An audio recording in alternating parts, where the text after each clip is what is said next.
นกโยธาธิการและขนส่งแขวงสารวันได้ร่วมกับสหพันธ์กรรมบาลแขวงจัดงานสัปดาห์แห่งชาติด้านความปลอดภัยทางหลวงประจำปี2025ภายใต้หัวข้อถนนเพื่อชีวิตขับขี่ซาชีวิตยืนยาวติดพันกับการเฉลิมฉลองวันกรรมกรสากลครบรอบ139 ปีพิธีดังกล่าวได้จัดขึ้นที่เดินสโมสรแขวงสารวันโดยการเข้าร่วมของปริญญาเอกดาววงศ์พรแก้วเจ้าแขวงสารวันมีทานรองเลขาพักแขวงรองเจ้าแขวงบรรดาทานคณะกรรมการด้านความปลอดภัยทั้งหลวงคันแขวงและภาคส่วนที่เกี่ยวข้องเข้าร่วมท่านบัวแพงเพชรโพไซหัวหน้าแผนกโยธาธิการและขนส่งแขวงได้กล่าวว่าในสุ่มปีผ่านมาถึงว่าจะประสบกับความยุ่งยากและสิ่งท้าทายหลายประการจากสภาพภาคพื้นสากลก็คือภายในประเทศแต่ภาครัฐเฮาได้เป็นเจ้าการวางและปฏิบัติแผนนโยบายต่างๆเพื่อพัฒนาประเทศชาติในนั้นได้ถือสำคัญและสุ่มใส่การพัฒนาโครงหลังพื้นฐาน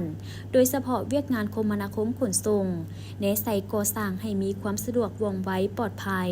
มีความเป็นระเบียบเรียบร้อยสามารถเชื่อมโยงเชื่อมจดกับภาคพื้นและสากลพัฒนาพื้นฐานโครงหลังด้านคมนาคมขนส่งได้ประกอบส่วนสำคัญเฮ็ดให้เศรษฐกิจสาธารณรัฐประชาธิปไตยประชาชนลาวขยายตัวอย่างต่อเนื่องประชาชนบรรดาเผ่ามีรายรับเพิ่มขึ้นและชีวิตการเป็นอยู่ก็นับได้รับการปรับปรุงดีขึ้นการนำใช้ยานพาหนะทางบกและทางหลวงก็เพิ่มขึ้นแบบก้าวกระโดดนอกจากนั้นการเฉลิมฉลองวันกรรมกรสากลครบรอบ139 ปีซึ่งเป็นวันที่มีความหมายความสำคัญของส่วนสั้นกรรมกรและชาวผู้ออกแรงงานสากลก็คือส่วนสั้นกรรมกรลาวภายใต้การปกครองของพวกนายทุนส่วนสั้นกรรมกรถือกดขี่ขูดฮีดอย่างหนักหน่วงบังคับข่มเหงให้กรรมกรผู้ออกแรงงานมือหนึ่งเฮ็ดเวียก 14-16 ชั่วโมงออกแรงงานนักได้รับค่าตอบแทนน้อยจึงพาให้เกิดมีข้อขัดแย้งขึ้นส่วนสั้นกรรมกรและชาวผู้ออกแรงงานจึงได้ลุกฮือขึ้นต่อสู้กับส่วนสั้นนายทุนทวงให้พวกนายทุนเพิ่มเงินเดือนและลดพรชั่วโมงเฮ็ดเวียกลงมาเป็น8ชั่วโมงต่อมื้อและได้กำหนดเอาวันที่1 พฤษภาคม 1886เป็นวันกรรมกรสากลนับแต่นั้นมาวันที่1 พฤษภาคมของทุกๆปีจึงได้เป็นวันบุญใหญ่ของส่วนสั้นกรรมกรในทั่วโลกในการจัดงานในครั้งนี้ยั่งยืนถึงความเป็นห่วงเป็นใยและความเอาใจใส่และความรับผิดชอบของแขวงต่อเวียกงานความปลอดภัยทั้งหลวงและทั้งเป็นการจัดตั้งปฏิบัติกฎหมายว่าด้วยการจราจรทางบกให้มีการจัดสัปดาห์แห่งชาติด้านความปลอดภัยทั้งหลวงขึ้นทุกปีในอาทิตย์ทำอิฐของเดือนเมษายนยุทธศาสตร์แห่งชาติด้านความปลอดภัยทั้งหลวงและมติขององค์การสหประชาชาติเกี่ยวกับการปรับปรุงความปลอดภัยทั้งหลวงในทั่วโลกปี 2005 และติดพันกับการเฉลิมฉลองวันกรรมกรสากลครบรอบ139 ปีทั้งนี้ก็เพื่อโฆษณาปลุกระดมและปลูกจิตสำนึกให้ส่วนสั้นกรรมกรประชาชนถูกสั้นคนทั่วสังคมเห็นได้ความสำคัญและการกำเนิดวันสั่งตั้งกรรมกรสากล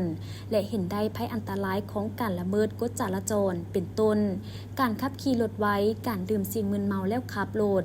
ซึ่งเป็นสาเหตุส่วนใหญ่ในการเกิดอุบัติเหตุและการจราจรถึงผลกระทบและผลสะท้อนของการเกิดอุบัติเหตุต่อการดำรงชีวิตของสังคมเศรษฐกิจและการพัฒนาของชาติพร้อมนั้นท่านยังเรียกร้องมายังทุกภาคส่วนทุกแขนงการในทั่วสังคม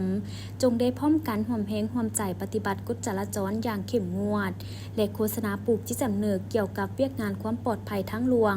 ให้ทั่วสังคมรับรู้เพื่อจำกัดลดผ่อนอุบัติเหตุทั้งหลวงเว้าหลวงว่าเฉพาะแมนเพื่อปกป้องชีวิตและทรัพย์สินของประชาชนของชาติก็คือการปกป้องสุขภาพและสวัสดิการสังคมและเสริมขยายมูลเสื้ออันดีงามของส่วนสั้นกรรมกรซึ่งในพิธีก็ได้มีกิจกรรมอย่างเพื่อสุขภาพโฆษณาความปลอดภัยทั้งหลวงและกิจกรรมถามตอบอื่นๆ